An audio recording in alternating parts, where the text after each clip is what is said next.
എറണാകുളത്തെ പ്രളയ ഫണ്ട് തട്ടിപ്പ് സിബിഐ അന്വേഷിക്കണമെന്ന് പ്രതിപക്ഷം നിയമസഭയിൽ. പ്രളയ സഹായം തട്ടിയെടുത്ത പ്രാദേശിക സിപിഎം നേതാക്കൾ നരാധമന്മാരാണെന്നും അവരെ സർക്കാർ സംരക്ഷിക്കുകയാണെന്നും പ്രതിപക്ഷ നേതാവ് രമേശ് ചെന്നിത്തല ആരോപിച്ചു. ദുരിതാശ്വാസ ഫണ്ടാണെന്ന് തിരിച്ചറിഞ്ഞതോടെ 10 ലക്ഷം രൂപ എം അൻവറിൽ നിന്ന് തിരിച്ചടപ്പിച്ചുവെന്ന് കടകംപള്ളി സുരേന്ദ്രൻ പറഞ്ഞു. അടിയന്തര പ്രമേയ നോട്ടീസിന്മേൽ കൂടുതൽ പേർ സഭയിൽ സംസാരിച്ചതിൽ മുഖ്യമന്ത്രി പിണറായി വിജയൻ അതൃപ്തി പ്രകടിപ്പിച്ചു. പ്രളയ ദുരിതാശ്വാസ ഫണ്ട് തിരിമറി കാട്ടിയ അയ്യനാട് സർവീസ് സഹകരണ ബാങ്ക് പിരിച്ചുവിടണമെന്ന് രമേശ് ചെന്നിത്തല ആവശ്യപ്പെട്ടു. കളമശ്ശേരി ഏരിയ സെക്രട്ടറി സക്കീർ ഹുസൈനാണ് തട്ടിപ്പിന് നേതൃത്വം നൽകിയത്. എല്ലാവരെയും പാർട്ടി സംരക്ഷിക്കുകയാണെന്നും അദ്ദേഹം ആരോപിച്ചു.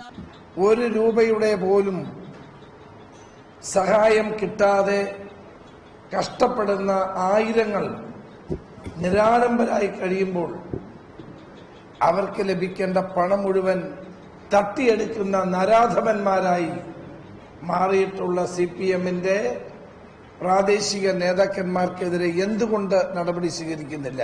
ആരോപണ വിധേയരെ പാർട്ടി പുറത്താക്കിയെന്ന് എസ് ശർമ്മ പറഞ്ഞു. തട്ടിപ്പ് തിരിച്ചറിഞ്ഞതോടെ എം അൻവറിന് കൈമാറിയ പണം തിരിച്ചടപ്പിച്ചെന്ന് മന്ത്രി കടകംപള്ളി സുരേന്ദ്രൻ അറിയിച്ചു. ശ്രീ അൻവർ കൈപ്പറ്റിയതുൾപ്പെടെയുള്ള 10,54,000 രൂപ കളക്ടറുടെ അക്കൗണ്ടിൽ തിരിച്ചടപ്പിക്കുകയും ഇത് സംബന്ധിച്ച് വകുപ്പ് തല അന്വേഷണത്തിന് ഉത്തരവിടുകയും ചെയ്തിട്ടുണ്ട്. സർ, വയനാട്ടിൽ സനിൽ എന്ന ഗൃഹനാഥൻ ദുരിതാശ്വാസം കിട്ടാത്തതിനാലാണ് ആത്മഹത്യ ചെയ്തത്. എറണാകുളം ജില്ലയിൽ ദുരിതബാധിതർക്ക് കിട്ടാനുള്ള തുക തട്ടിയെടുത്തതിൽ പാർട്ടിക്കാരുടെ ഗൂഢാലോചനയുണ്ടെന്ന് അടിയന്തര പ്രമേയ നോട്ടീസ് അവതരിപ്പിച്ച എൻ ഷംസുദ്ദീൻ പറഞ്ഞു.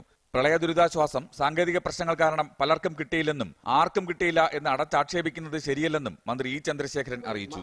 19 പ്രളയത്തിൽ മരണപ്പെട്ടവരുടെ ആശ്രിതർക്ക് സംസ്ഥാന ദുരന്ത പ്രതികരണ നിധിയുടെ മാനദണ്ഡപ്രകാരം 4 ലക്ഷം രൂപ അനുവദിച്ച് നൽകിയിട്ടുണ്ട്. അപ്രകാരം മരണപ്പെട്ട 163 പേരിൽ ഒരാളിനൊഴികെ മറ്റെല്ലാ പേരുടെയും പണം ഇപ്പോൾ തന്നെ ആശ്രിതർക്ക് കൈമാറി കഴിഞ്ഞിട്ടുള്ളതാണ്. സാർ, അടിയന്തര പ്രമേയ നോട്ടീസിന്മേൽ ഷംസുദ്ദീന് പുറമെ VD. Satheesan, PJ. Joseph, PT. Thomas തുടങ്ങിയവരും സംസാരിച്ചതിലുള്ള അതൃപ്തി മുഖ്യമന്ത്രി പ്രകടിപ്പിച്ചു. സർ, ഈ അടിയന്തര പ്രമേയ നടപടികളിൽ നമ്മൾ കേരള നിയമസഭ എല്ലാ കാലത്തും ചർച്ച ചെയ്യുന്നതാണ്.